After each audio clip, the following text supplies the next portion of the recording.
Es un momento de recogimiento, ese estado en el que parece que la posesión del espíritu lo invade todo, haciendo que la percepción intuitiva de la bondad, la piedad, la humildad puedan impregnar el corazón y todos los sentidos.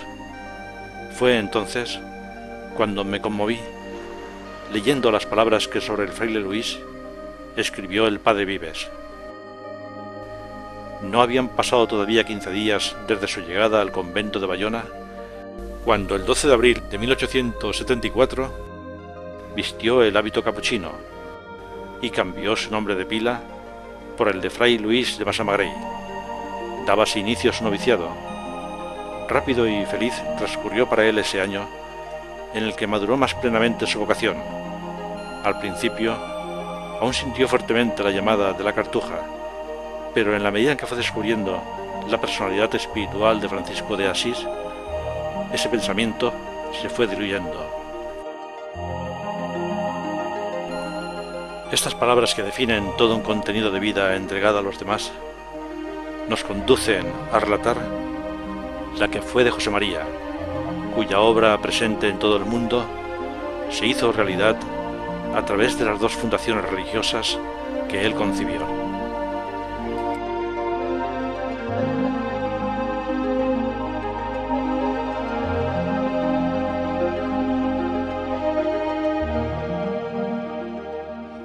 De la personalidad de José María Amigó y Ferrer, o si se prefiere, del padre Luis de Massamagrell, o del obispo Amigó, porque en definitiva la misma persona es.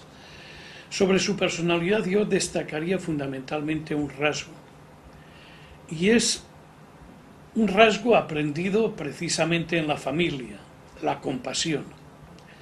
La compasión ante toda miseria humana.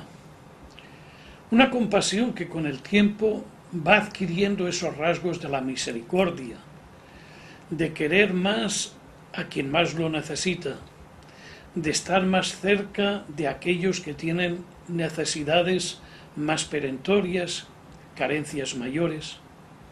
Es un rasgo que se puede percibir desde los primeros años de la vida de José María, cuando él empieza con sus amigos de adolescencia a realizar un apostolado, siempre escoge como campo específico de su acción a personas con necesidades. Son los enfermos en los hospitales, son los niños en las alquerías, en las barracas valencianas, sin posibilidad de escolarización entonces, son los presos privados de libertad. Es un rasgo que ciertamente aprendió en el seno de la familia, tanto de su padre como de su madre. Es un rasgo que lo acompañará siempre y que, de una forma fundamental, a mi entender, define su personalidad y marcará después el carisma de sus dos congregaciones. Es decir, esa capacidad de compasión hacia los más necesitados. Dicho con otra palabra, que hablando en amigoniano usamos mucho, la misericordia. La misericordia es el gran rasgo que distingue la personalidad humana y espiritual de Luis Amigó, a mi entender. Un rasgo, por otra parte, que nos habla de otra faceta fundamental en su vida, que es la bondad. Su espíritu, aparte de ser compasivo y misericordioso con quienes más lo necesitaba, era bondadoso con todos.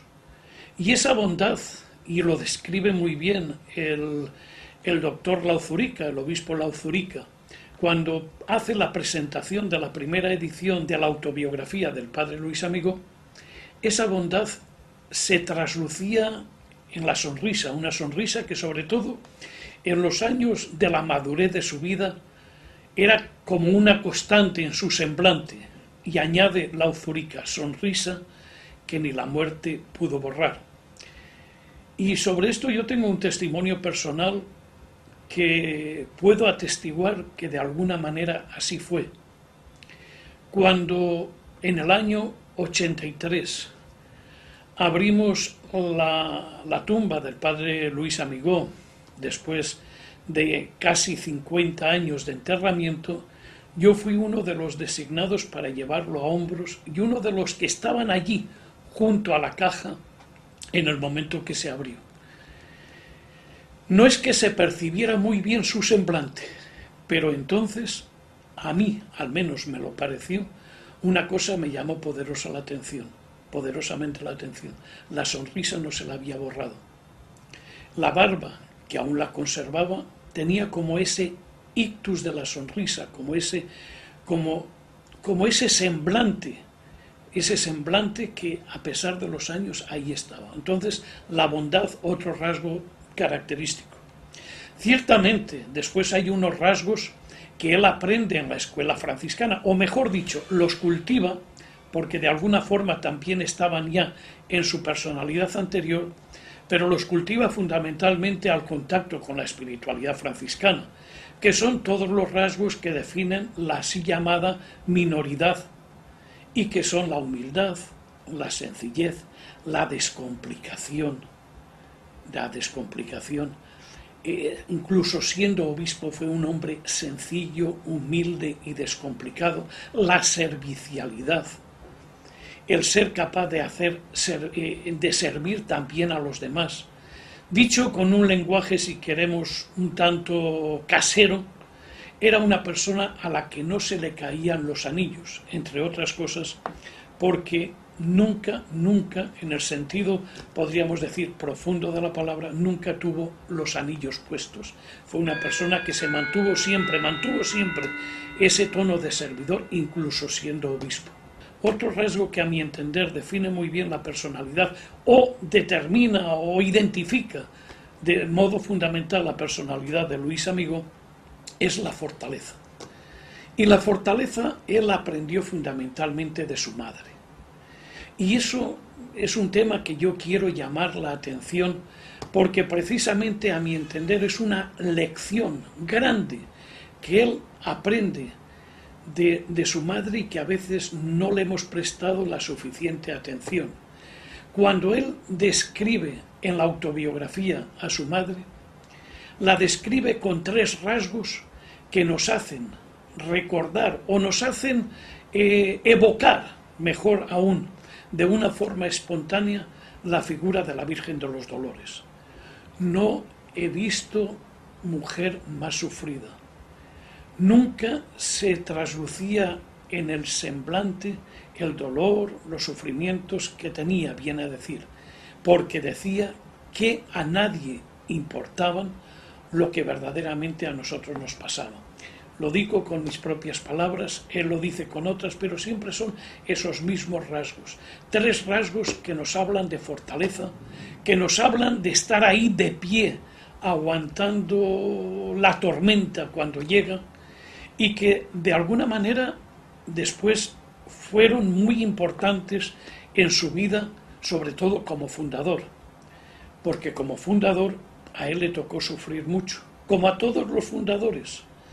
Y fundamentalmente le tocó sufrir por parte de sus primeras hijas y de sus primeros hijos, porque hasta que un carisma va alcanzando madurez, pues siempre los primeros religiosos y primeras religiosas pues fueron un poco como esos adolescentes que de alguna forma necesitan enfrentarse a su padre para sentirse mayores. Y hay muchos rasgos en la vida de Luis Amigó que precisamente nos hacen ver cómo en su época fundacional fue un hombre que tuvo que aguantar con fortaleza, con reciedumbre, momentos que verdaderamente no fueron fáciles. Yo, precisamente, en la biografía que quise escribir sobre el padre Luis Amigó, el título quise resaltar esos 2 grandes rasgos, el amor y al mismo tiempo la fortaleza. Con amor y dolor la titulé. Por una parte, el amor con todos, bondad con todos, fundamentalmente extremado con los que tenían más necesidad, la dimensión misericordiosa, y la fortaleza, la reciedumbre de ánimo. Y junto a esos 2 grandes pilares que definen su personalidad, pues todo el otro ramillete de virtudes franciscanas, de las virtudes así llamadas de la minoridad. Massamagrell, año 1854. Pueblo de labradores situado a 13 kilómetros de Valencia. Sobre su rica vega, que se extiende hasta Sagunto, se erigen 3 santuarios: convento de Santa María Magdalena de Padres Capuchinos, la imponente cartuja de Ara Christi y el monasterio del Puig, en donde se venera la Virgen del mismo nombre. Allí vivían don Gaspar Amigó Echulví y doña Manuela Genoveva Ferrer Dosset. Don Gaspar, oriundo de Puzol, cursó el bachillerato en el Real Seminario de Nobles de Valencia. Doña Genoveva vivió con sus padres en la calle Sagunto de Valencia, donde regentaban un comercio de ultramarinos. Su padre, don Blas, de Teruel, su madre, doña Rosa, de Valencia. Posteriormente, como consecuencia de un robo en el establecimiento, se trasladaron a la calle de Serranos. Constituyeron un matrimonio ejemplar en su moral. Ya en Massamagrell, don Gaspar ejercía como abogado en su ayuntamiento. Llegado el 17 de octubre de 1854, nació José María. Recibió el bautismo al día siguiente en la parroquia de Massamagrell. Del matrimonio nacieron un total de 6 hijos.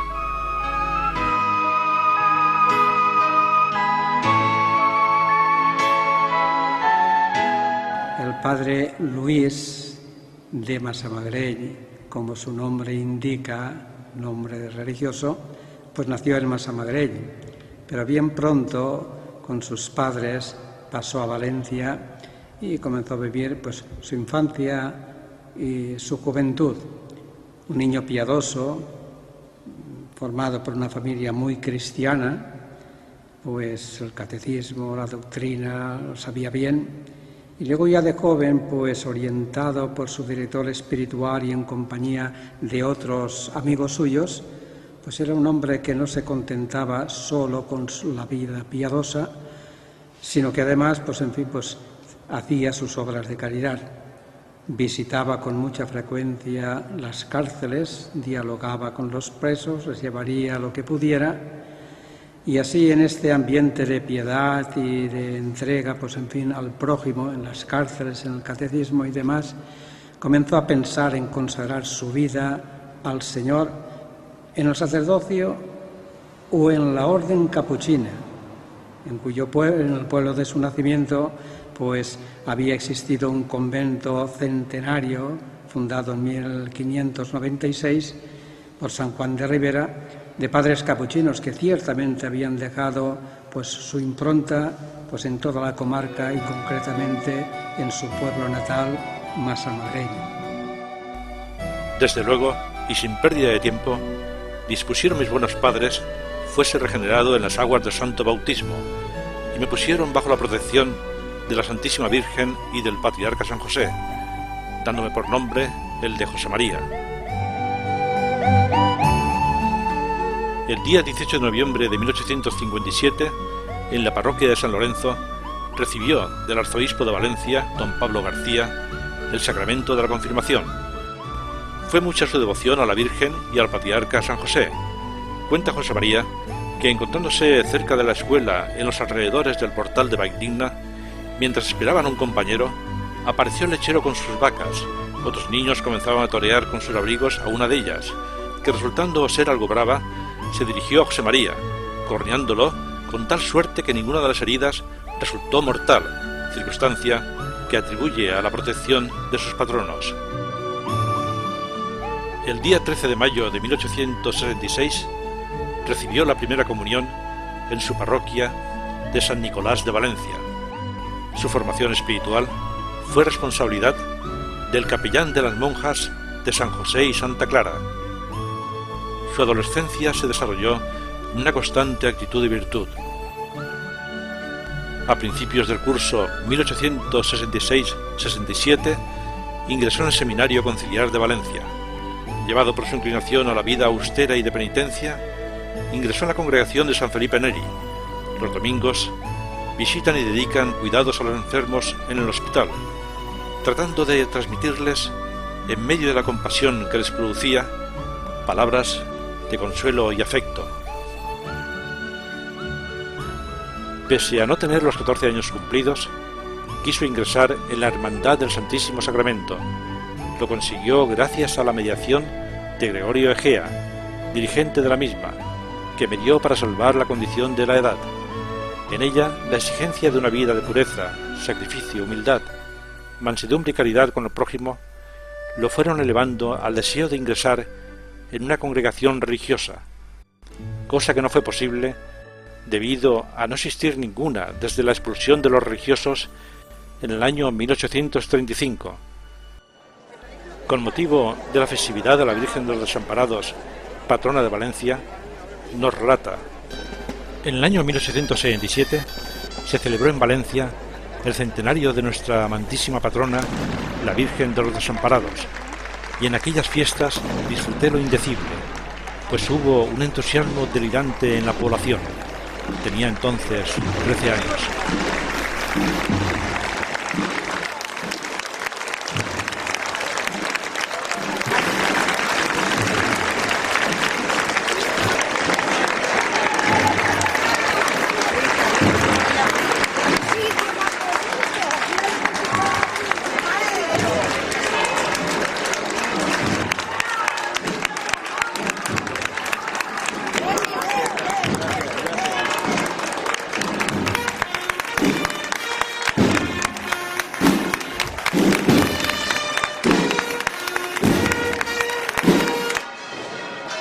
En el año 1878 se suceden tristes acontecimientos.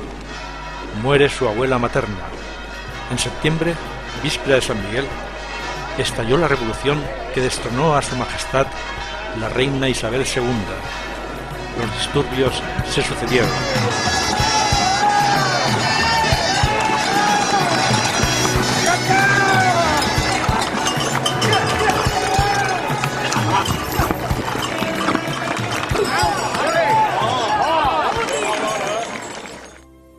En el año 1870 murió su padre. El abatimiento al que le condujo todo este sufrimiento lo acercó más fuertemente a la vida religiosa. En el año 1871 enferma de tifo su madre y muere. Dice en su autobiografía: 4 amigos tenía yo en aquel tiempo. Todos aspirábamos a entrar en religión.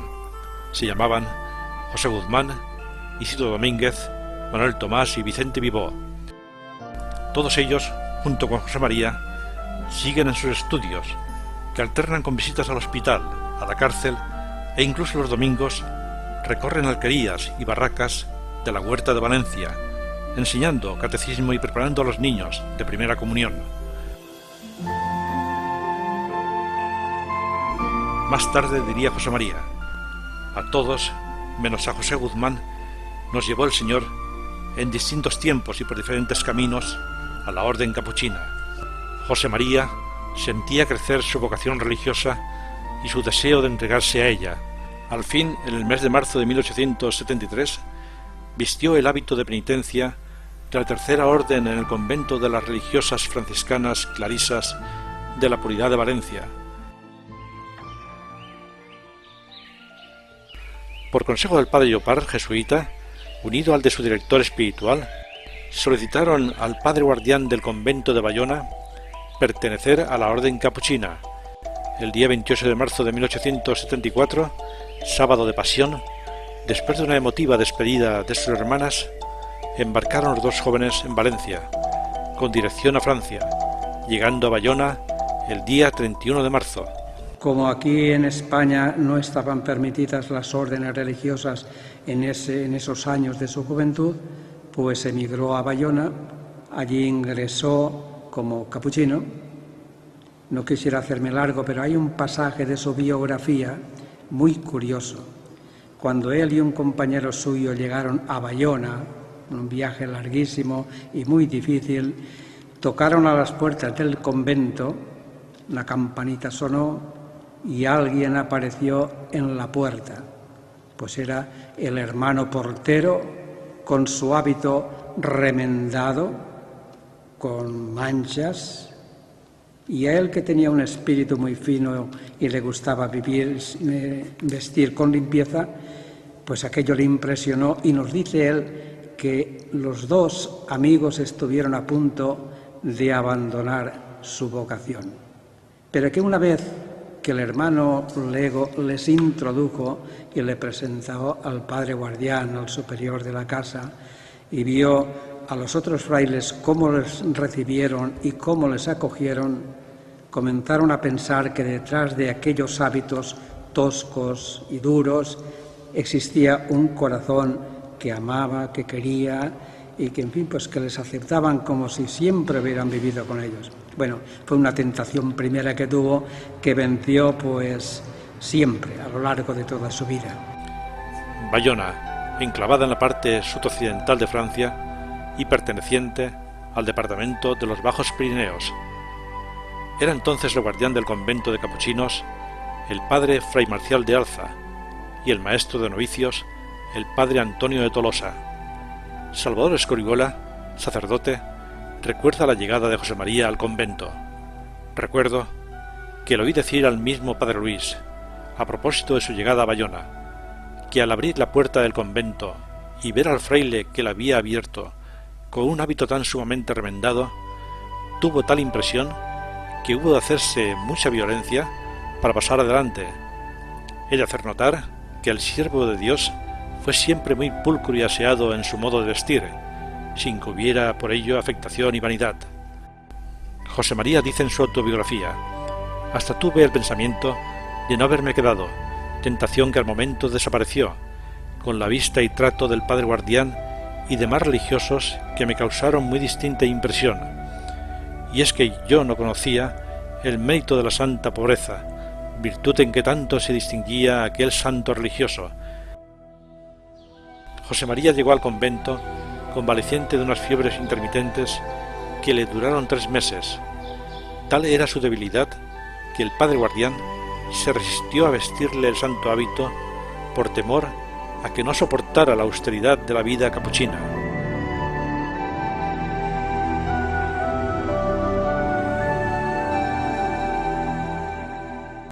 El día 12 de abril de 1874 se realizó la ceremonia de vestición de los 2 jóvenes postulantes.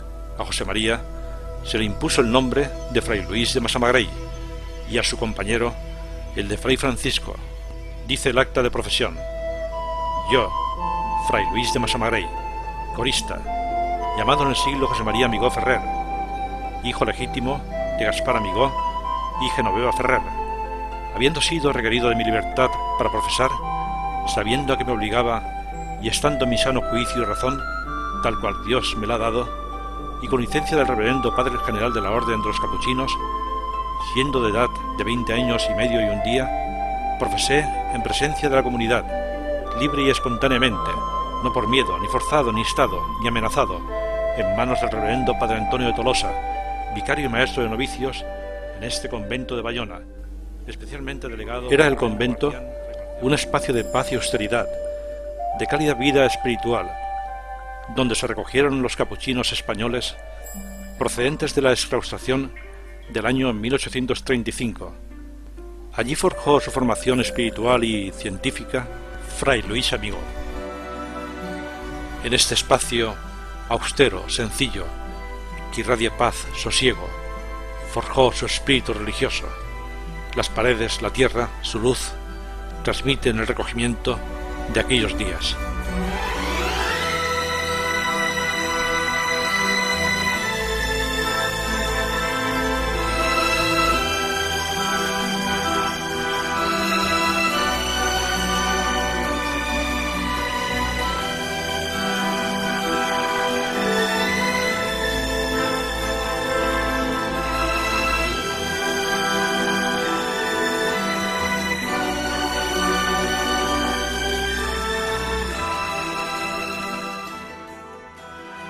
Los capuchinos españoles querían reorganizar la orden capuchina en España lo antes posible.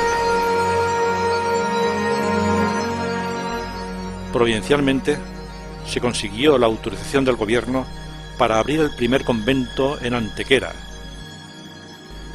Salieron de Bayona en 3 expediciones y en distintos días, reuniéndose en Antequera en los días próximos a la festividad de San José del año 1877. Este día se hizo la solemne inauguración del convento, predicando en la misa el reverendo Padre Esteban. Se había tomado posesión y restaurado la orden capuchina en España.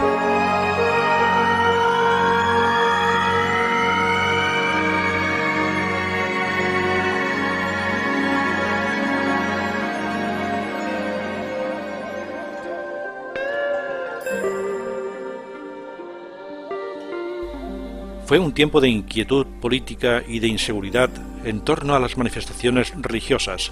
El gobierno de Alfonso XII se encontraba acechado por la presión de los partidos que deseaban el poder. Fray Luis de Massamagrell continúa su formación en el convento de Antequera. El padre capuchino Juan de Ardales describe su actitud y comportamiento. Viéndose Fray Luis cada día más próximo al sacerdocio, su pensamiento no era otro que el de llegar a ser un perfecto ministro del Señor. En el interior del claustro, con la mayor sencillez y naturalidad, era el primero en la observancia regular. Los ayunos de la orden, que son unos 200 al año, así como las vigilias, los guardaba con edificante escrupulosidad. Nunca, aunque estuviese fatigado y algo enfermo, quiso dispensarse de la abstinencia al coro, ni aun para los maitines de medianoche.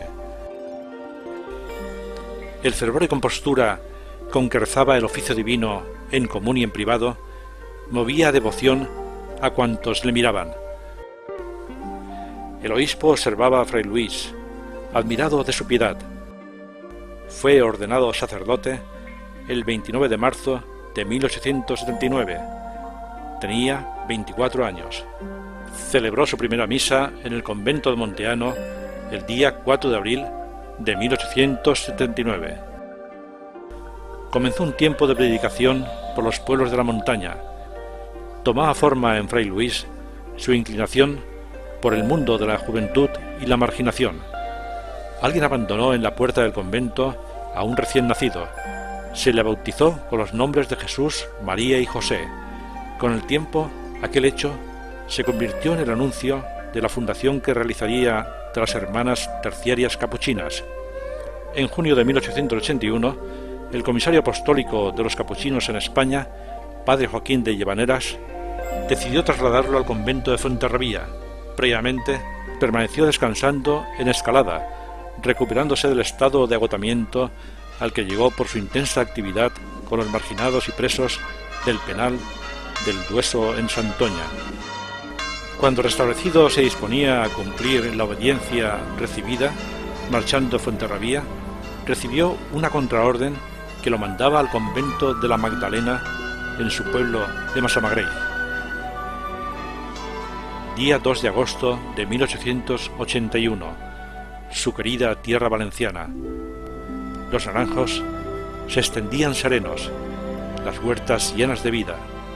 Fueron muchos los familiares y amigos que acudieron a recibirle a la vieja estación. Más tarde pudo abrazar a sus hermanas. Al día siguiente celebró misa en el camarín de la Virgen de los Desamparados. 6 de agosto de 1881 llega el padre Luis de Massamagrell al convento de la Magdalena. Cuando él regresa a Valencia, se le encomienda el cuidado de la tercera orden seglar dependiente del convento de la Magdalena, en un principio. Entonces él desarrolla una labor grande por toda la comarca. Y él mismo lo cuenta en su autobiografía, viendo el progreso de la tercera orden seglar y el deseo de algunas de las mujeres que querían consagrarse a Dios, se me fijó la idea de fundar una congregación de religiosas terciarias capuchinas de la Sagrada Familia. Entonces, para mí, la motivación inmediata es clara, es el trabajo con la tercera orden seglar. Sin embargo, detrás de esta motivación inmediata sí se pueden descubrir otras motivaciones que se pueden remontar más en el tiempo. ¿Por qué él quiso dedicarla a la Sagrada Familia? porque él, entre otros fines, porque no fue el exclusivo, él a las primeras religiosas las invita a atender enfermos, las invita incluso, llegado el momento, a ir a misiones, si es del caso. ¿Por qué las invita a la enseñanza? Porque el primer fin misional es precisamente los muchachos que podríamos decir huérfanos. A mi entender, la razón no está solo, como algunos han apuntado, en que fue el primer niño que bautizó, era un huérfano, dejado en las puertas del convento de Monteano, que no cabe duda, fue un hecho también significativo en su vida. A mi entender, y regreso una vez más a la familia, porque cada vez estoy más convencido que las grandes líneas de fuerza de una personalidad se fraguan y se nutren fundamentalmente en el ámbito familiar. A mi entender, esa preocupación por el mundo de los huérfanos, que es en definitiva una preocupación por el mundo de los niños y jóvenes necesitados de ayuda, arranca de su propia experiencia familiar. No podemos olvidar que él se queda tempranamente huérfano, que él sufre en propia carne las consecuencias de la orfandad. Hay un momento al principio de su autobiografía que él llega a decir: en tan difíciles circunstancias nos faltó a mis hermanas y a mí el apoyo de la familia. Ciertamente de la familia extensa, sus padres habían muerto. Entonces, esa experiencia sufrida en carne propia, cuando él, para marcharse a hacerse religioso a Francia, tiene que recurrir a un sacerdote que se hace cargo de sus hermanas, porque ningún otro miembro del entorno familiar le echa una mano, a mi entender, es un motivo por el que él tiene una sensibilidad especial por el mundo de la orfandad. Y está ahí en el trasfondo de la fundación. 11 de mayo de 1885, Santuario de Montiel. Se está produciendo una emotiva ceremonia en la que el padre Luis funda la congregación de las Hermanas Terciarias Capuchinas de la Sagrada Familia. Del grupo del Beaterio de esas mujeres que estaban aquí, 3 de ellas fueron las que se acercaron al convento de la Magdalena en Massamagrell uno de los días que ellas iban a pedir limosna por los pueblos cercanos. Y desde Albalá del Sorel, ella dice que atravesando los campos llegaron hasta la Magdalena. Entraron en la iglesia hacia mediodía y el padre Luis dice que se encontraba en el coro, la parte de arriba del convento, orando. Que el padre Ambrosio de Benaguacil, un fraile capuchino exclaustrado en aquel entonces, tenía en Montiel un grupito de mujeres piadosas que llevaban una vida un tanto eremítica, dedicada a la oración, a la ayuda a los enfermos. Y le había dicho al padre Ambrosio: tú te cuidarás de les meues monchetes. Cuando aquí regresó, un buen día, estaba el padre Luis arriba en el coro haciendo su oración. La puerta de la iglesia estaba abierta y entraron pues unas mujeres, en fin, vestidas de luto, con vestidura propia, diríamos como si fueran monjas, y él se asomó a la celosía del coro, las vio, bajó de nuevo y aquello fue como una aparición. Serían les monchetes de Montiel, aquellas monchetes que el padre Ambrosio en Bayona le había encomendado. El padre Luis las atendió, dijo que un día hablaría con ellas en Valencia, en la casa de su hermano Julio. Y allí es donde el padre Luis, una vez terminado de escribir las constituciones, se las entregó a las 3 religiosas que también se acercaron a Valencia para que ellas leyeran ese proyecto de vida. Si les parecía bien, pues con toda libertad entrarían a formar parte. Y por supuesto aquí es donde hizo lo más importante, que es escribir las constituciones de las Hermanas Terciarias Capuchinas que él fundó. Y pues las de los hermanos terciarios, si no las escribió aquí debió concebirlas él también. Les gustó aquel proyecto, aquella regla, aquellas constituciones, Y desde entonces, pues, diríamos que este último resto de este beaterio formó parte de los inicios de nuestra congregación. Transcurridos unos días, una epidemia de cólera que llamaron cólera asiático se extendió por la región valenciana, llenando de sufrimiento y muerte a la población, especialmente a los más humildes y desprotegidos. La gente huía presa del pánico, abandonando incluso a sus seres queridos enfermos. Desde el monte escucharon las hermanas terciarias los gritos de dolor y desesperación. Ante ello, abandonaron su retiro, movidas por su amor y entrega al sacrificio. El Colegio de Benaguacil de la Sagrada Familia tiene sentido desde los orígenes, puesto que esta casa surgió a raíz de toda la labor realizada por nuestras hermanas con motivo de la epidemia del cólera. Nuestras hermanas bajaban, arriesgaban su vida, de hecho una murió en esa atención a los apestados, y como reconocimiento en el pueblo por esa labor realizada y también por la dedicación a los niños que ya iniciaron ellas también en ese tiempo, se les pidió que se quedaran aquí, constituyeran una comunidad, vivieran con el pueblo y fundaran el Colegio de la Sagrada Familia. Algo que quisiéramos subrayar de nuestros orígenes es que nosotras fuimos fundadas aquí, las Hermanas Terciarias Capuchinas, en el 11 de mayo de 1885. A primeros de junio, el padre Luis, que estaba en el convento de la Magdalena de Massamagrell, era el guardián, el alcalde le dice que se había enterado de que acababa de fundar una congregación de religiosas y que en el pueblo se estaban quedando muchos enfermos, apestados del cólera, solo en sus casas, porque los familiares se marchaban por miedo al contagio. Y si alguna de las religiosas podría bajar a Massamagrell a cuidar a esos enfermos. El padre Luis sube aquí a Montiel y les expone a las hermanas, al grupo de unas 15 o 16 hermanas que comenzaron, la necesidad y esa llamada urgente que el alcalde le había hecho. Pero les dice que se lo piensen y después cada una, en particular la que quiera, que le escriba una carta para decir me ofrezco para bajar a Massamagrell a cuidar a los enfermos. Dice que a los 4 o 5 días el padre Luis recibe las 15 o 16 cartas, todas querían, pero él vuelve a subir y dice que no, que la misión era difícil y arriesgada y que solo iban a bajar 4. De estas 4, 3 eran más jóvenes, la cuarta era algo mayor, y bajaron a Massamagrell, alquilaron una casita y desde esa casita iban a atender a los apestados del cólera a sus casas, que estaban solos. Es verdad que podían llevarle bien poco, una taza de caldo y un aseo personal.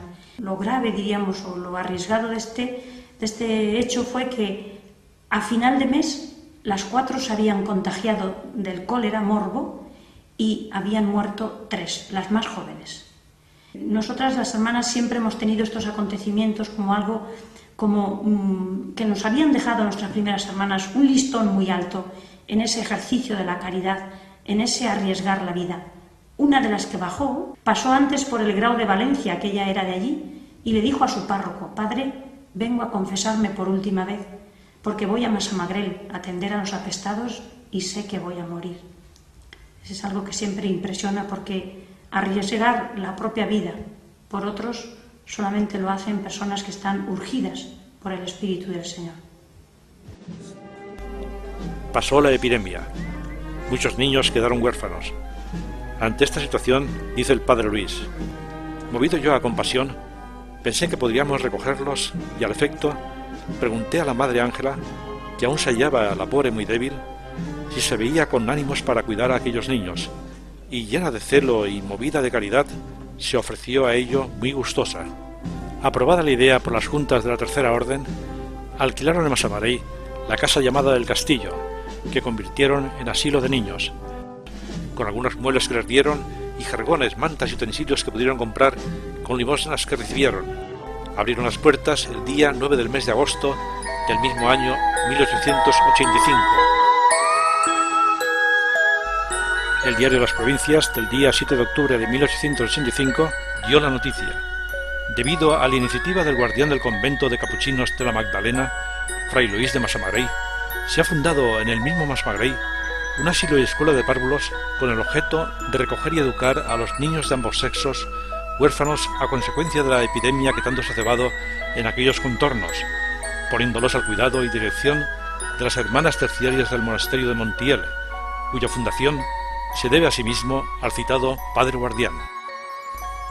Entre los días 7 y 9 de noviembre de 1902, en el convento de Montesión de Torrente, con motivo de la aprobación pontificia de la Congregación de los Religiosos Terciarios Capuchinos, fundada por el Padre Luis, bajo la presidencia del mismo, se celebró un especial y solemne triduo de acción de gracias.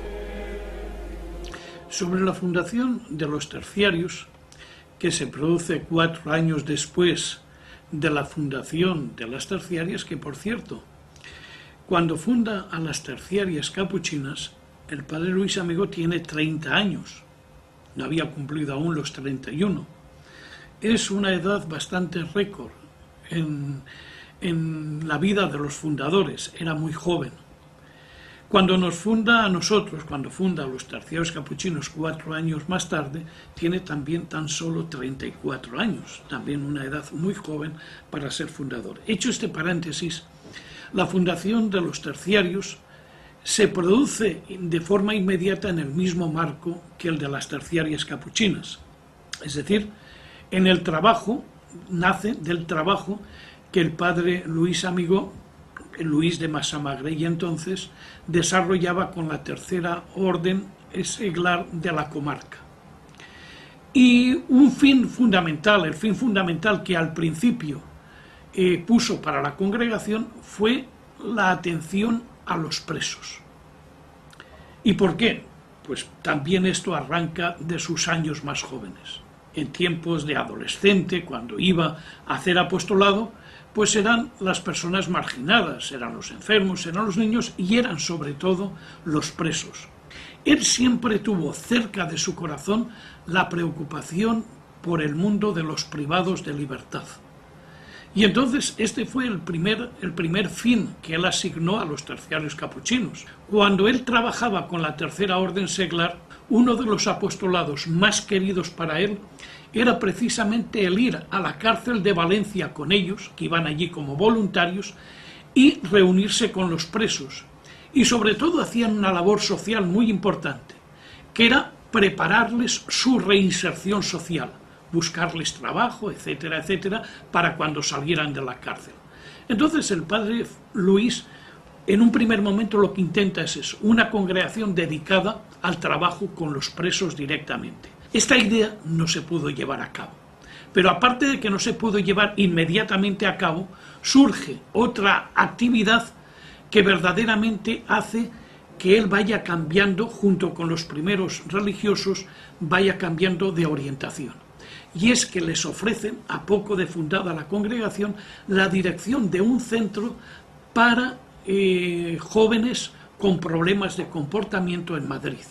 No cabe duda de que era una actividad muy en consonancia con la primera finalidad que él había pensado de atención en las cárceles. Después resultó que con el tiempo ese trabajo con los jóvenes en dificultad se fue viendo que tenía muchas posibilidades de expandirse y llega un momento que él, con los primeros religiosos, llegan al convencimiento de que es en la educación cristiana de los jóvenes apartados de la bondad y del bien, de la verdad y del bien, como él dice textualmente, donde el Señor los llama. Y entonces ya se desentienden de un hipotético trabajo dentro de las cárceles. En Massamagrell despidió el Padre Luis a las primeras misioneras terciarias capuchinas que marchaban a la Guajira colombiana. El 14 de noviembre de ese mismo año bendijo la capilla de las hermanas en el convento de Altura. La primera congregación que empezó a extenderse por el mundo tenía que ser así, era la mayor, la congregación de las terciarias capuchinas. Dejando aparte la extensión por el territorio nacional que la vio nacer España, dejando aparte, podemos centrarnos en la extensión a través pues, de lo que podríamos llamar el mundo, ¿no? Primer país donde las hermanas exportan, entre comillas, el carisma es a Colombia, y lo hacen en plan de misioneras. En esta fundación, como en las otras dos que se produjeron a distintos países en vida del padre Luis Amigó, siempre son los capuchinos, y en actitud y en actividad misionera los que favorecen la extensión de las terciarias. En 1905 se produce la fundación en Colombia. Con el tiempo la congregación en Colombia se extendería grandísimamente, incluso el padre Luis llegó a tener un día la intuición, después cumplida, incluso ya en vida de él se cumplió esta especie de intuición, profecía, de que las hermanas se multiplicarían más en América que en Europa. Pues en Colombia poco a poco la congregación se fue desarrollando. Hoy en día son 4 provincias religiosas las que hay en Colombia, y podríamos decir, la inmensa mayoría de las hermanas son de nacionalidad colombiana. Fue el primer país donde se exporta el carisma amigoniano. La congregación, desde sus primeros años, tuvo como muy claro, a través del padre Luis, nuestro fundador, que tenía que abrir caminos y tenía que extenderse a otros países, a otro continente. Es por eso que envía a las primeras misioneras a Colombia. Son 5 hermanas que salen llenas de entusiasmo, de ánimo, dispuestas a compartir lo que ellas son, su vida, y dispuestas también a correr todos los riesgos que esta tarea misionera les implicaba. Al llegar a Colombia, ellas no tuvieron temor de lanzarse, de tocar puertas, de buscar, de abrir caminos. Y es por eso que la semilla vocacional creció pronto y el Señor bendijo la obra. Hoy, Colombia está en 17 países de América Latina. Creo que ese mandato de ir por el mundo y predicar el Evangelio caló muy hondo en la congregación y sigue hoy resonando en nuestros oídos y en el corazón de cada terciaria capuchina. Es por eso que tenemos que preguntarnos cómo vivir ese espíritu misionero. Son muchas las personas que tienen hambre, que tienen sed, que necesitan de Dios, que necesitan de nuestras manos, de nuestras palabras, de nuestro corazón, de nuestra vida. Hoy la terciaria capuchina no puede estar dormida. Hoy la terciaria capuchina tiene que abrirse y tiene que sentir que somos misioneras de corazón y que el espíritu del Padre Luis sigue resonando en nuestros oídos y diciéndonos, id por todo el mundo. Hasta el año 28, la congregación de las hermanas se desarrolla dentro de España y se desarrolla al interior de Colombia. Por ejemplo, el año 13 se produce en Colombia una fundación muy importante para la expansión posterior de las terciarias, que es la fundación de la Casa de Yarumal y el traslado allí de la Casa de Formación, Casa de Postulantado, Noviciado. Nuestro país de Colombia recibió muy emocionado el carisma de Fray Luis Amigó, el carisma misericordioso y redentor. Nuestra vocación misionera se desarrolla con gran entusiasmo en estos medios rurales, donde la población afrocolombiana, la población indígena, está lejos de los medios de comunicación, está lejos de la civilización, donde ellos viven en lugares selváticos apartados y reciben con gran entusiasmo y con gran alegría lo que nosotros les llevamos para un desarrollo integral en educación, en cultura. El año 28, el carisma amigoniano a través de las terciarias se abre a otro país, que es Venezuela, las misiones del Caroní. Y en el año 29 van también de misioneras a China. De manera que a la muerte del padre Luis, La congregación de las hermanas estaba extendida evidentemente en España, en Colombia, en Venezuela y en tierras chinas. El Señor me ayudó a ser misionera en Venezuela, realizando allí una labor entre los más necesitados. Hemos estado trabajando con ellos en la misión plena, yendo también a los cerros de Caracas, donde la situación límite, a pesar de la grandeza del centro de la capital, los alrededores, los cerros, estaban inundados de personas muy necesitadas, muy pobres, y allá íbamos después de nuestra clase en el colegio a ayudarles y a enseñarles, a protegerles y a llevarles todo lo que necesitaban.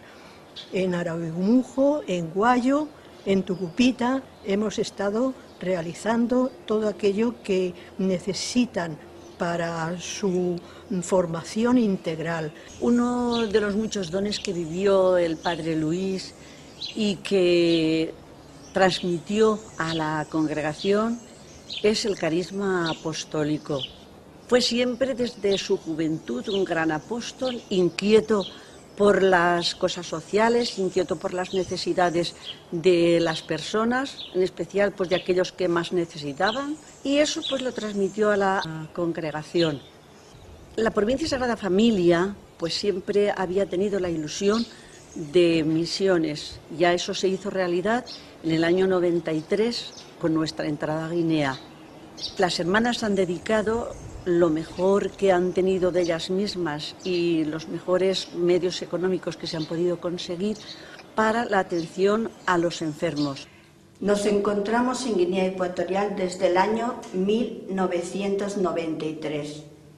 El primer lugar que nos hicimos presentes fue en el Hospital Provincial de Vinayón. Allí fuimos 2 hermanas y atendíamos todo el hospital. Veíamos cómo los niños se morían a diario, de 2 a 3 todos los días, debido a malnutriciones, a falta de medicación, retraso de la llegada del niño al hospital porque lo habían llevado a la curantería. La mayoría de ellos venían anémicos, con unas anemias agudas de un 2 por 100 miligramos de hemoglobina. Debido a esta situación fue cuando la congregación se planteó, la provincia se planteó la construcción del centro nutricional para darles a estos niños una mejor asistencia y hacerles controles sanitarios. Y viendo que nuestro padre fundador era una figura clave en nuestras vidas, quisimos transmitir nuestro carisma a las personas que trabajaban en el hospital. Y ahí es donde apareció el primer grupo del movimiento laical amigoniano. Las noticias que se pueden tener desde el exterior de Guinea Ecuatorial, con la renta per cápita de las más altas del mundo a causa del petróleo en los últimos años, pues no llega a la gente. Pues ahora en Bata o Malabo se verán la construcción de infraestructuras muy llamativas. También se está haciendo posible pues, el arreglo de carreteras, pero no hay medio de transporte, no hay acceso al agua potable, no hay todo tipo de instalaciones, no tenemos luz eléctrica. La mayoría del saneamiento ambiental pues, está a un nivel tan elemental que es pues, muy carencial en la mayoría de los pueblos, ¿no? De los poblados o de las infantil. No hay registro de nacimientos. Es una de las cosas que estamos empeñados en que se empiece a hacer. Si un niño no está registrado al nacer y al año muere, o a los meses muere, o a los 2 años muere, ¿quién lo sabe? Pues pasan por la tierra como angelitos que se van para el cielo. Estamos en la misión de Vinayón, 4 hermanas, y tenemos personal nativo como 11 personas, tanto atendiendo el centro de salud, pequeño centro de salud, Luis Amigó, como el centro infantil, que yo a veces digo que el centro infantil es como Cafarnaún, es un centro de operaciones de irradiación pastoral y evangelizadora, porque ahí también atendemos a grupos de niños mayores de 5 años, adolescentes y adultos en la formación cristiana y amigoniana. De hecho, el espíritu de Luis Amigó nos llama mucho la atención que ha arraigado fuertemente en Guinea Ecuatorial. Algo tiene, porque hasta vas por la calle y los niños empiezan a cantar, el padre Luis Amigó, él es nuestro fundador.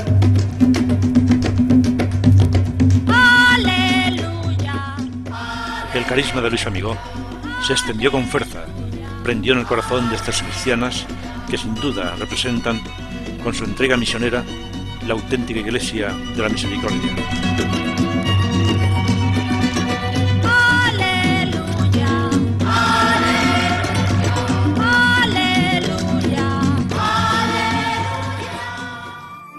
En 1908 se producen importantes acontecimientos. El 24 de abril presidió en Montiel el cuarto capítulo general de las terciarias. El 9 de mayo bendijo la colocación de la primera piedra de la casa seminario San José.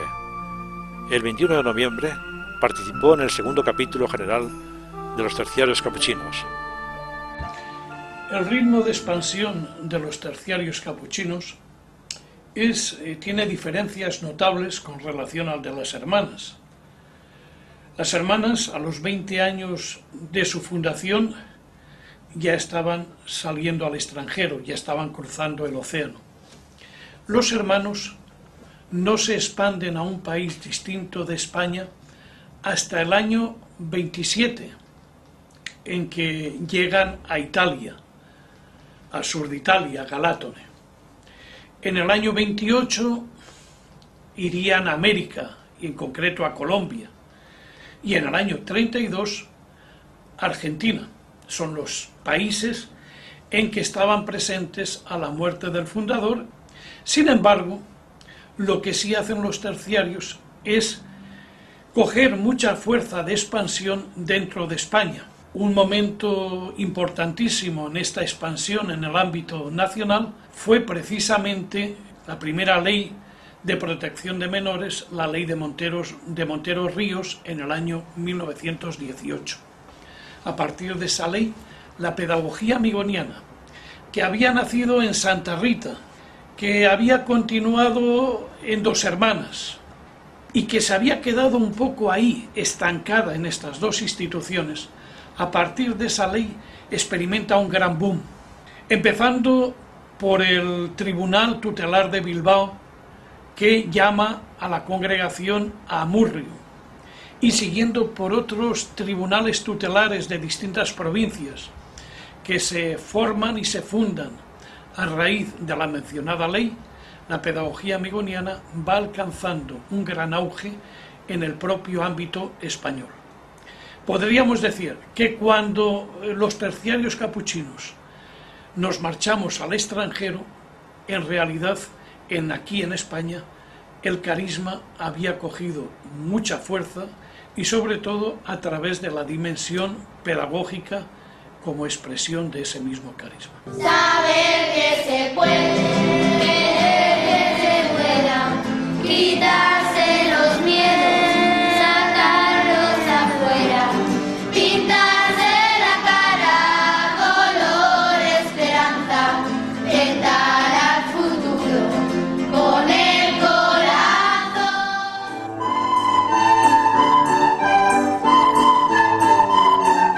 Luis Amigó, al igual que Francisco de Asís, quiso estar cerca de los más necesitados, viendo en la formación de los jóvenes un modo de preparación desde la inspiración religiosa que les ayudaría en su vida futura. El 18 de abril de 1907, el padre Luis Amigó es nombrado obispo, titular de Tagaste y administrador apostólico de Solsona. La noticia se había filtrado ya en el mes de marzo. Él lo cuenta en su autobiografía, cuenta cuando la noticia llegó al convento donde se encontraba, cómo se movió todo aquel convento. Él estaba diciendo misa fuera, cuando llega a casa oye replicar de campanas. La primera reacción que tiene es resistirse al nombramiento, pero al final todo se arregló.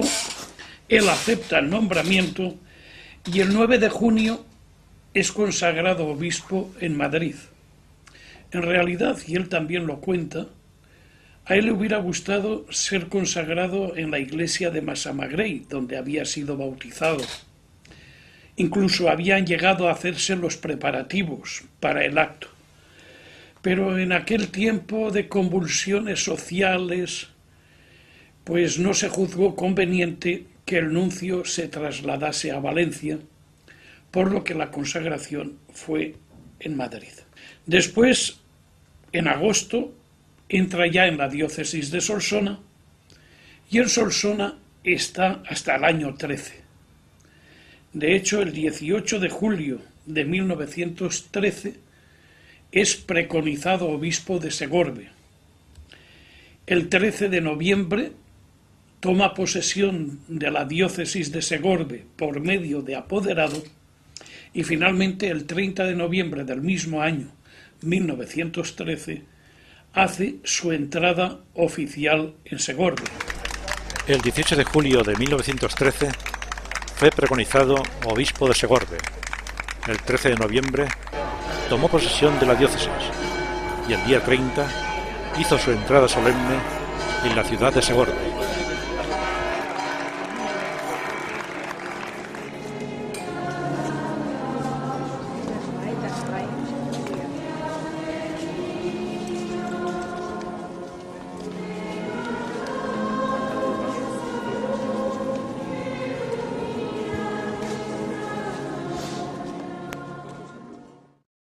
Se conmemoraba o se celebraba un banquete por la entrada en Segorbe de Fray Luis Amigó como obispo, porque había una costumbre de que como la casa donde estamos nosotros estaba a la entrada del pueblo, pues venían las autoridades y el alcalde y tal, y este era, dijéramos, el punto de recibimiento de el nuevo obispo. Después ya se trasladaron en comisión y entonces ya se iban directamente a la catedral, donde fue la recepción ya oficial y la toma de posesión, dijéramos, del señor obispo.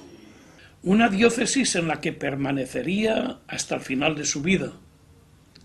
Es cierto que él en los últimos años llegó a presentar al Papa la renuncia a la dirección de la diócesis, pero entonces aquello no se estilaba, no le fue aceptada, o sea, él es obispo de Segorbe hasta el momento mismo de su muerte. Siguiendo el ritmo que él marca en su autobiografía, donde dedica las últimas páginas propiamente a hablar de su labor episcopal, él dice que al entrar en Segorbe se propuso fundamentalmente tres cosas. La primera, estucado y dorado de la catedral. Una obra que verdaderamente dio gran esplendor al templo segovicense.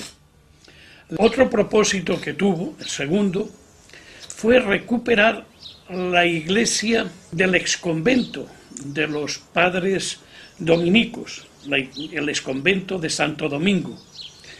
Esta iglesia pues había sido convertida en una especie de taberna, había sido expropiada ciertamente cuando la desamortización de Mendizábal en 1895, había pasado a manos de un patronato y ese patronato pues lo había alquilado para una especie de taberna. Para ello entra en contacto con el patronato, él mismo dice, menos mal que la mayoría eran sacerdotes, y entonces no me fue difícil. Pero por otra parte, este patronato, lo que sacaba del alquiler, lo dedicaba a labores benéficas y también tuvo que buscar la forma de compensarles por lo que perdían. El hecho es que en 1922 por fin pudo recuperar aquel edificio y en 1925 pues la pudo reconsagrar. Para él fue otro motivo de alegría. Recuerdan de Luis Amigó su carácter bondadoso y la sencillez y sobriedad de su aspecto. Era muy bondadoso y muy amoroso. Oye, te lo hemos dicho, que muy Nos tocaba la amoroso, carita, la y chica. además siempre con esa alegría y esa sonrisa que tenía siempre cuando le besabas el anillo. Así es que él te daba el anillo por un lado y por otro lado te tocaba el ombligo. Y A la pues, Virgen también iba mucho a la cueva. hoy tenía su cuarto. Mucho, sí, hoy todos los En la- obispos tienen. Todos. Pero bueno, El que él cuarto tenía del su obispo. cuarto y la visitaba mucho porque era muy devoto de la Virgen de la Cueva Santa.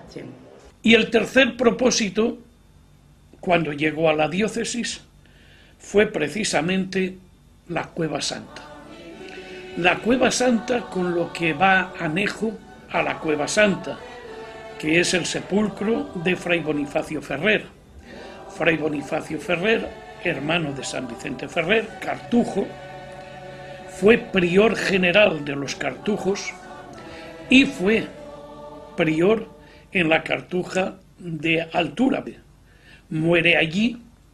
Cuando la desamortización de Mendizábal, la cartuja, pasa a manos privadas, sus restos son trasladados al archivo parroquial de Altura, donde él los encuentra en la visita canónica que hace a la parroquia de Altura en 1915. Luis Amigó sintió un especial interés por la Cueva Santa. En junio de 1915 visitó la parroquia de Altura. Al conocer que los restos de Fray Bonifacio Ferrer se encontraban en su archivo, manifestó a las autoridades su deseo de trasladarlos a la Cueva Santa. Con este fin, abrió una suscripción para conseguir recursos. Finalmente, el traslado de Fray Bonifacio Ferrer se realizó solemnemente el 29 de abril de 1917. Bonifacio Ferrer, prior de la Cartuja de Baitecristo, fue quien modeló la imagen de la Virgen de la Cueva Santa. A comienzos del siglo XVI, en la Cartuja, se realizaban estas imágenes de la Virgen, que se repartían entre la gente, pastores y cuantos la pedían. Fue seguramente un pastor quien debió perder la suya en la Cueva del Latonero. Durante casi un siglo, permaneció olvidada. En el 1503 se dio a conocer a uno de los pastores que frecuentaban la cueva. Creció la devoción. Años más tarde, probablemente como consecuencia de los hechos políticos ocurridos con el nombre de Germanías, se creó gran temor y nuevamente queda en el olvido la Virgen de la Cueva. En 1574 se produce el primer milagro, un matrimonio de Jérica, horneros, Juan Monserrate e Isabel Martínez. Juan enfermó de lepra. Expulsados de Jérica por temor al contagio, se refugian en la cueva. Allí encuentra la mujer la imagen de la Virgen. Le reza y lava a su esposo con agua de la cueva. Al 9º día, Juan es curado, no quedando huella de su enfermedad.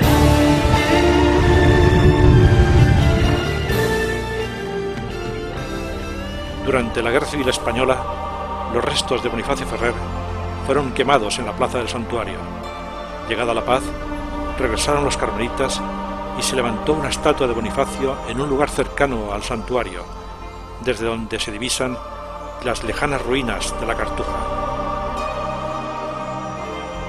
El obispo era hombre afable y sencillo, que seguía de cerca los trabajos en el convento de Altura. Con ese motivo, aprovechaba para visitar el pueblo y caminando marchar a la Cueva Santa. Fray Luis Amigó venía muchas veces al convento, porque como estaban obrando, pues él venía a dar una mirada y a ver cómo iba la obra. Y mi padre, como hacía toda la carpintería, pues venía a casa de mi padre a ver cómo iba la faena. Y un día vino y le dijo, Bellón, ¿me acompañas? Y mi padre, claro, le dijo, sí, señor. Pero claro, y luego dice, es que me voy a la cueva, pero andando. Y como mi padre había dicho que sí, dije, pues va, vámonos. Y se fueron andando a la cueva. Estando en el Batán, pasaba todos los días, iban las monjas y pasaba por la puerta del Batán. Y como veía tantos chiquicos, le hacía gracia y se estaba allí con nosotros. Y nosotros todos en la puerta, sentadicos, y él nos contaba cosas y estaba un rato. Y a la que le parecía, decía, me voy a las monjitas. Y se iba. por el Camino Viejo, pasaban por la ermita de la Inmaculada, y por la ermita de la Inmaculada, por la balsa, se iba al convento. Se iba al convento. Y allí, pues, les alentaría a las hermanas, porque entonces era gordo. Era gordo lo poco que había, claro, para comer y para todo, y lo que tenían que mantener y todas esas cosas. Pero quedaba otro problema, que era a quién confiaba el cuidado de la Cueva Santa. También este es un problema que pudo haber resuelto felizmente en 1922, cuando los carmelitas se hicieron cargo de la atención del santuario y de la hospedería que estaba junto a él. Entonces esas son las 3 realizaciones que él se propone al entrar en Segorbe. Después surgieron otras. Él mismo lo cuenta. El elaborar unas nuevas constituciones, un nuevo reglamento para el seminario diocesano, que fue también una obra muy importante. En 1917 había entrado en vigor el Código de Derecho Canónico y había que adaptar toda la reglamentación relativa al seminario, a los preceptos, a los mandatos del nuevo código. Fue una obra tan importante que realizó. Y otra obra también muy, muy importante fue el que por primera vez se sistematizó, se organizó el archivo diocesano de Segorbe.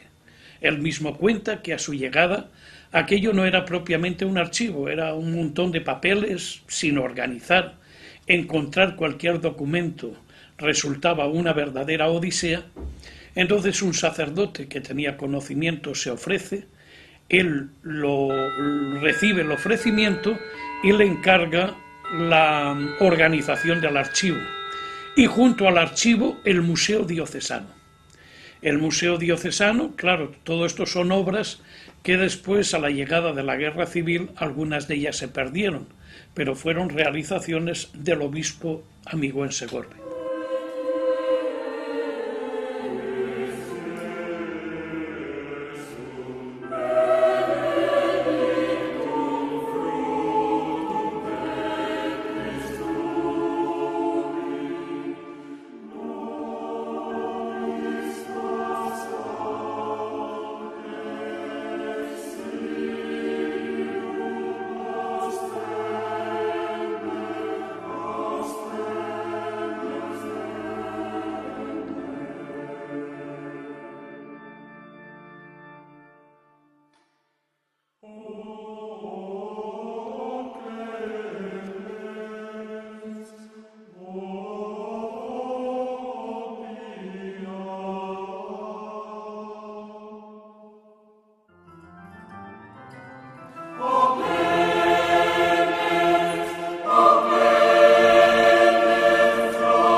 El espíritu capuchino y franciscano es un espíritu misericordioso, sencillo, comprometido.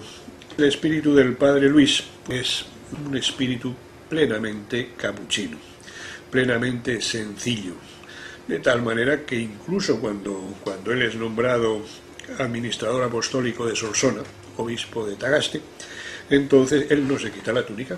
Todavía viste en Solsona la túnica y la sandalia capuchina. Después en Segorbe pasó más o menos lo mismo. Incluso hacía vida de familia con los familiares, es decir, con 4 religiosos también sencillos de nuestra congregación. En fin, el espíritu de Luis Amigo es un espíritu plenamente franciscano, es un espíritu también dedicado a la familia. Tenemos las terciarias capuchinas de la Sagrada Familia. Una gran devoción profesó él siempre a la Virgen de los Dolores, porque estas personas a las que deseaba ayudar, pues al no tener generalmente padres o a ser abandonados, pues los chicos necesitan de una madre, que es la Virgen de los Dolores, y las chicas de una familia, que es la Sagrada Familia. Las familias religiosas vamos creciendo, nos vamos desarrollando, vamos adquiriendo unos perfiles un poco distintos, pero realmente creo que somos fieles a ese espíritu, un espíritu franciscano, un espíritu mariano y un espíritu sobre todo que tenemos a Cristo como centro. Líbreme Dios de gloriarme, si no es en la cruz de Cristo y Cristo crucificado, que es lo propio de San Francisco, que es lo propio ya también de San Pablo y es lo propio también del padre fundador Luis Amigó y Ferrer.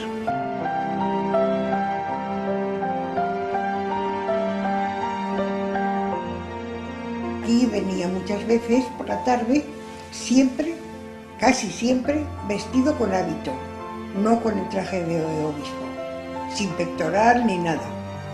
Que era muy sencillo y muy austero, muchísimo. Tiene la mirada y la manera de leer hasta andando. Es que era un santo andando por la calle.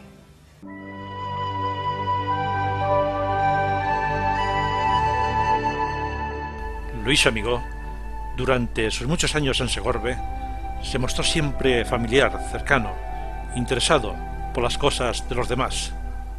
Fray Luis tenía la costumbre de salir por las tardes, cuando hacía buen tiempo salía a pasear. De los habladores recuerdo también, y comentaban ellos, de la simpatía que tenía Fray Luis. Tenía costumbre de hablar con ellos, comentarles por la familia, les preguntaba, y tenía una gran memoria, debía tener, porque es que conocía hasta la familia de muchos habladores, la familia que tenía, y les preguntaba por los nombres incluso de la familia que tenía. Sobre las 6:30, las 5:30 o las 6, ya se retiraba y entonces pasaba por la carretera, hoy Navarro Reverter, y de paso hacia Palacio, entonces paraba a saludar y a reposar un poquito en casa de mis padres. Entonces tenía la costumbre también de merendar en aquellas tardes. Normalmente tomaba casi siempre fruta del tiempo, pero cuando no había una fruta adecuada, entonces recuerdo, eso es lo que más gracia me hace, de que tomaba melocotón en almíbar, que a mí me sigue gustando un disparate, y creo que es desde entonces. Sí, era una persona muy afable, además hablaba con todo el mundo por la calle, pero como un sacerdote cualquiera, no era un señor obispo, que entonces los obispos tenían otra categoría que ahora. Era vida de un santo. Usted lo veía, y es que no era una persona, era un santo. Su figura tiene otra dimensión también importantísima, esencial, y si se me permite, más importante aún que lo que pudo realizar a nivel de obras, a nivel material, que es precisamente toda su labor magisterial.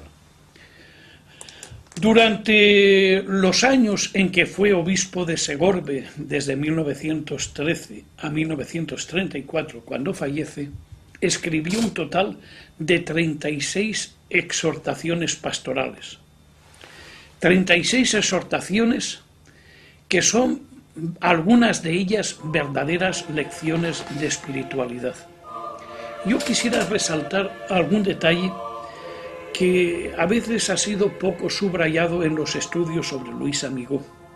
De esas 36 exhortaciones, 4 son sobre la paz. Hay que pensar que los años iniciales de su pontificado en Segorbe son los años en que en Europa se está librando la Primera Guerra Mundial, la así llamada Primera Guerra Mundial. En 1914 escribe la primera de las 4 y se titula Guerra y Paz. En 1916 escribe la segunda, Por la Paz. En 1917 la tercera, relativa también a la paz y que es relativa a las ventajas que trae la paz. Y la del 1919, la cuarta de ellas, lleva el sugerente título de Justicia y Paz. En el conjunto de sus exhortaciones va tratando temas, unos de actualidad entonces, otros perennes, como puede ser el del amor de Dios, otros más ligados a circunstancia concreta, como fue la guerra. Incluso tiene 2 de las exhortaciones dedicadas a la figura de San Francisco.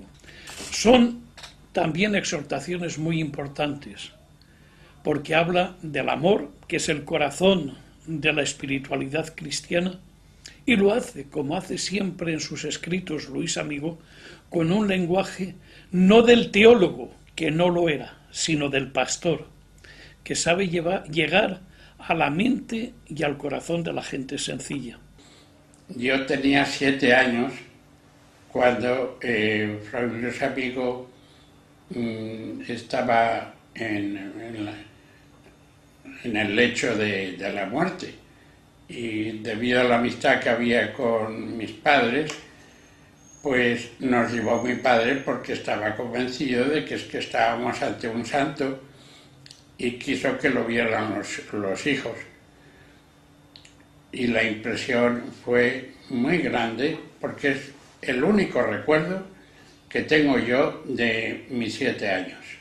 La impresión que me hizo de verlo como que estando en coma no era una persona, era un santo que estaba allí, tumbado.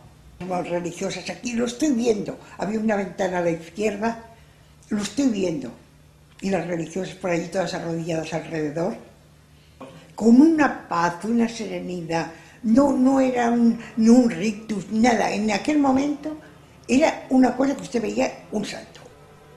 Impresión, es una impresión de esas que te queda para toda la vida.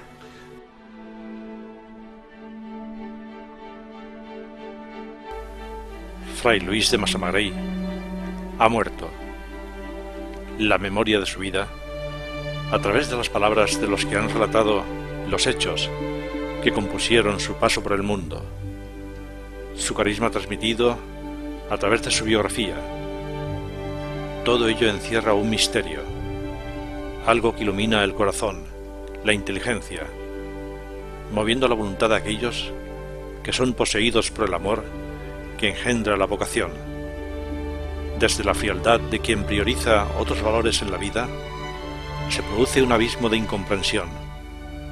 Podemos entender las acciones, pero no tanto las motivaciones. Dejar todo, las pasiones, placeres, bienes materiales, satisfacciones mundanas, todo, por escalar un peldaño de pureza, de entrega incondicional, de amor a los demás, de bondad, sencillez, venciendo con el espíritu, fortaleciendo el alma, llenándola de Dios.